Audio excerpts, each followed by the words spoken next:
ஆர்ப்பாட்டம் இது ஆர்ப்பாட்டம், ஆர்ப்பாட்டம் இது ஆர்ப்பாட்டம், ஆர்ப்பாட்டம் இது ஆர்ப்பாட்டம். நாம் தமிழர் கட்சி நடத்துகின்ற கண்டன ஆர்ப்பாட்டம், கண்டன ஆர்ப்பாட்டம், ஆர்ப்பாட்டம் இது ஆர்ப்பாட்டம், ஆர்ப்பாட்டம் இது ஆர்ப்பாட்டம். சீமான் தம்பிகள் நடத்துகின்ற அநீதிக்கு எதிரான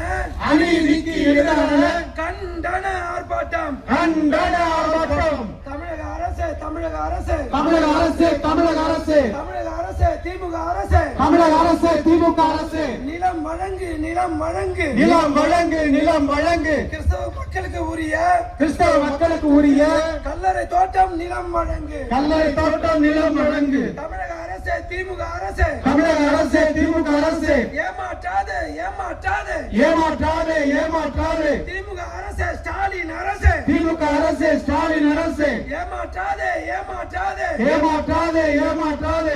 இன்று நாளை என்று சொல்லி, இன்று நாளை என்று சொல்லி வாக்களித்த கிறிஸ்தவ மக்களை, வாக்களித்த கிறிஸ்தவ மக்களை ஏமாற்றாதே, ஏமாற்றாதே, ஏமாற்றாதே, ஏமாற்றாதே. நிலம் வழங்கு, நிலம் வழங்கு, நிலம் வழங்கு, நிலம் வழங்கு, நிலம் வழங்கு, நிலம் வழங்கு, நிலம் வழங்கு, நிலம் வழங்கு. கிறிஸ்தவ மக்களின் கல்லறை காண, கிறிஸ்தவ மக்களின் கல்லறை காண, கிறிஸ்தவ மக்களின் கல்லறை காண, கிறிஸ்தவ மக்களின் கல்லறை காண.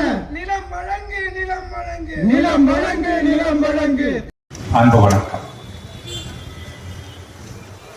போன மாதம் அண்ணன் குரலினியன் அவர்கள் என்கிட்ட வந்து ஒரு விஷயத்த சொன்னார்.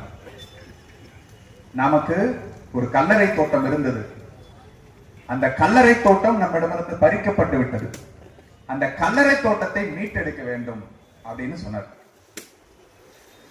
அதை வேட்பாளர் அறிமுக கூட்டத்தில் வந்து எங்களிடத்திலே ஒரு கோரிக்கையாக அண்ணன் சொன்னார்.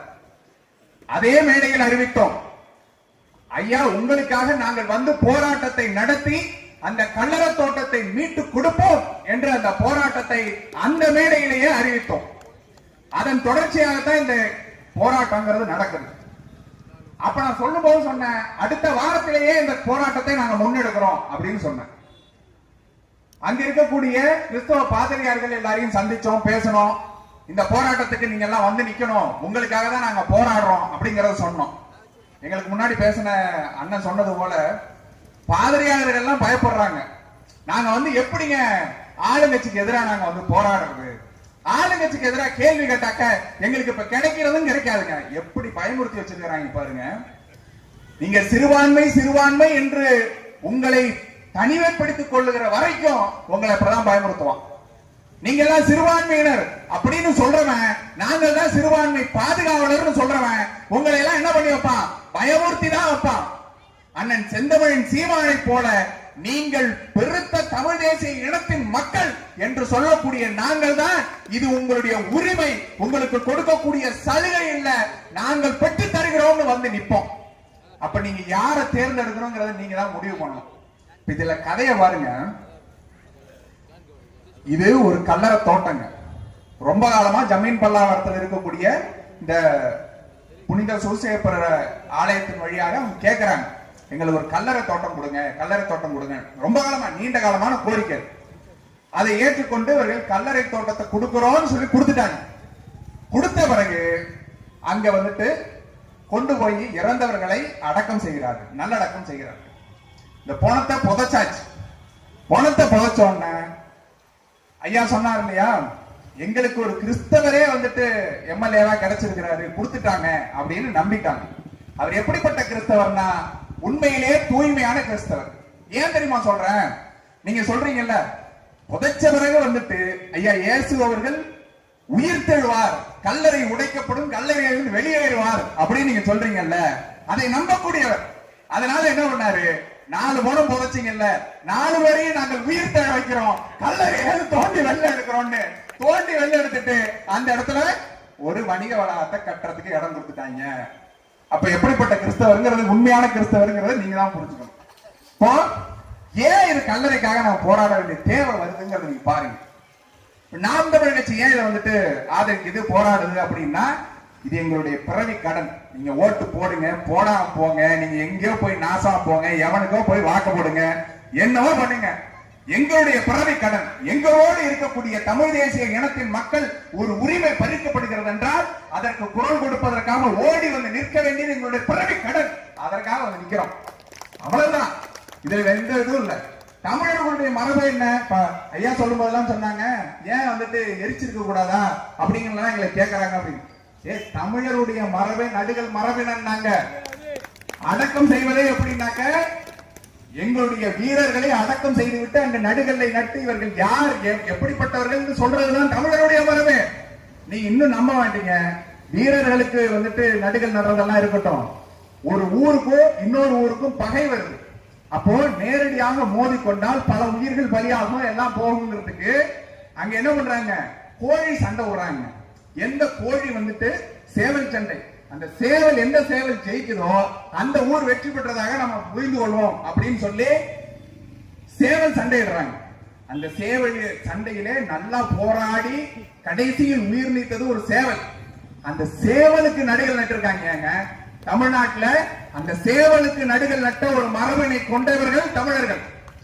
போராடி சத்தா, என் இனத்துக்காக போராடினா வென்றதோ தாங்கிறது அடுத்த விஷயம். போராடினால அவனுக்கு நடுறா கல்ல அப்படின்னு சொல்லி நடுகளை நட்டவர்கள் தமிழர்கள். அதைத்தான் எங்களுடைய தலைவர் மேதகவி பிரபாகரன் அவர்களும் செஞ்சாரு.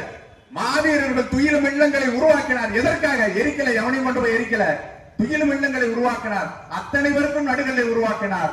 அத்தனை பேரையும் இன்றளவும் நாங்கள் மாவீரர்களாக போராடுறோம், போற்றுகின்றோம். எதற்காக? எங்களுக்காக போராடினான், எங்களுக்காக வாழ்ந்தான், அவனை கொண்டு போய் நல்லடக்கம் செய்வோம் அப்படிங்கிறது தான். அதுதான் தமிழர்களுடைய பண்பாடு. இப்ப வந்துட்டு சுடுகாடா மாத்தினாங்க, எரிக்க கொண்டு வந்தாங்க, அதெல்லாம் ஆரிய பண்பாடை கொண்டு வந்து திணிச்சாங்க நம்ம கிட்ட. அப்படியாவது தமிழர்கள் சுடுகாட்டிலேயாவது ஒன்னா இருக்காங்கன்னு பார்த்தாக்க, சாதிக்கு ஒரு சுடுகாடு.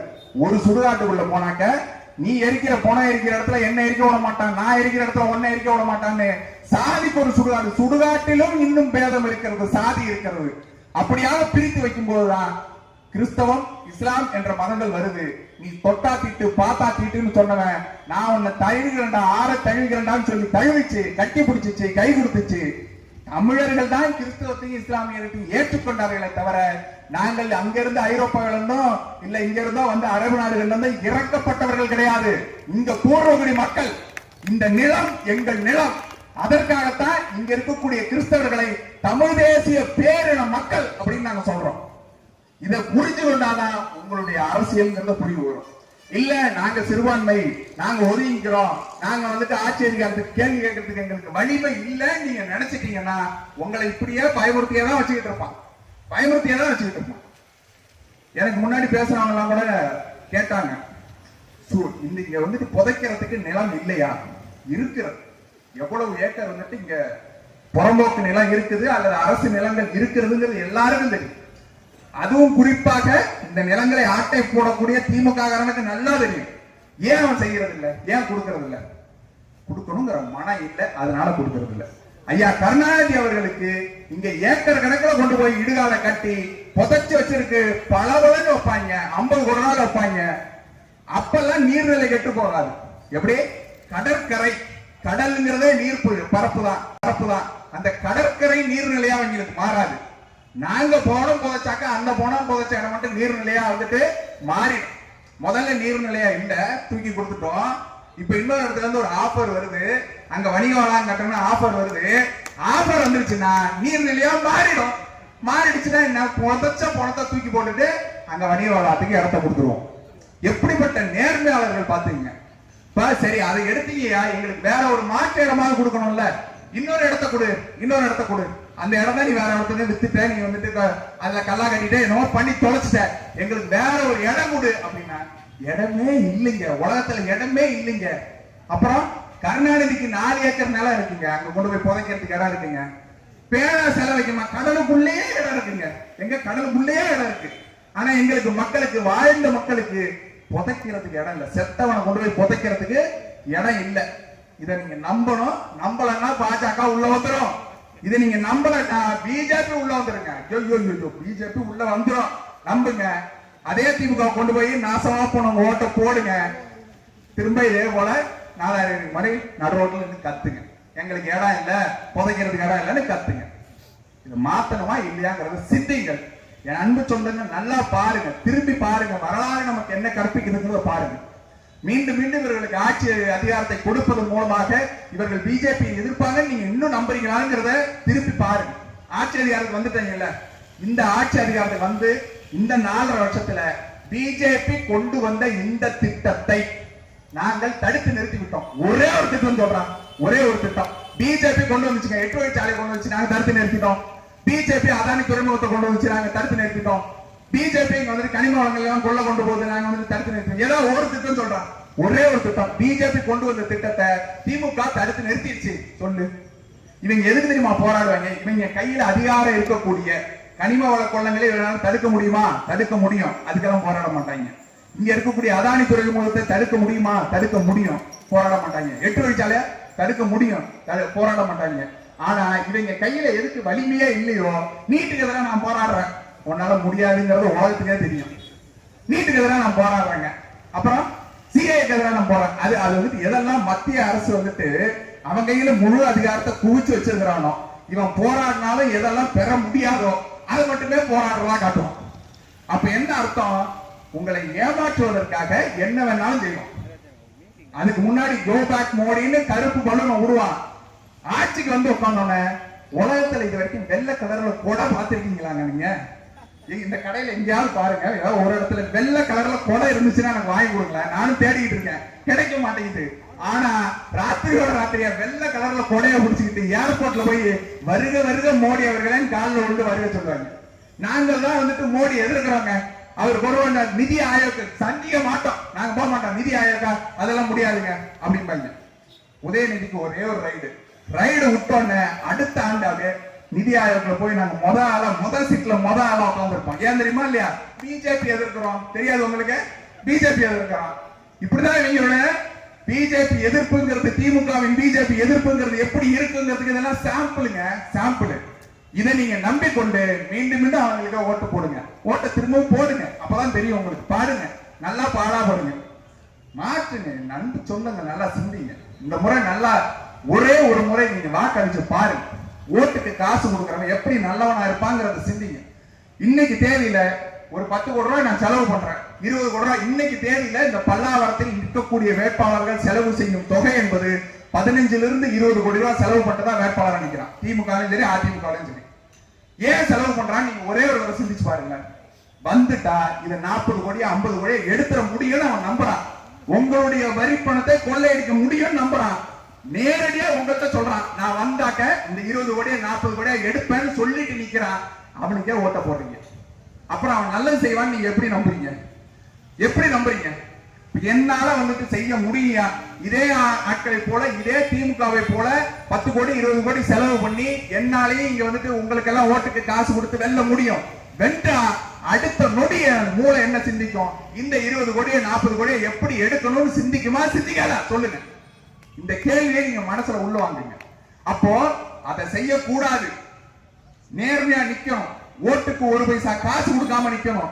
செலவு செய்யாமல் இந்த கட்சியை நடத்தணும். அதிகாரத்தை பிடித்து விட்டு மக்களுக்கு நல்லதை செய்யணும்னு நிற்கக்கூடிய வேட்பாளர்களை நீங்கள் நடுத்தருவில் நிக்க விட்டால் உங்களுக்கு பணம் புதைக்க இடம் கூட இருக்காதுங்கிறதுக்கு இந்த ஆர்ப்பாட்டம் தான் உங்களுக்கு உண்டான இடம். இந்த ஆர்ப்பாட்டம் தான் நிரூபணம். இது புரிஞ்சு கொள்ளுங்கள் என் அன்பு மக்கள்.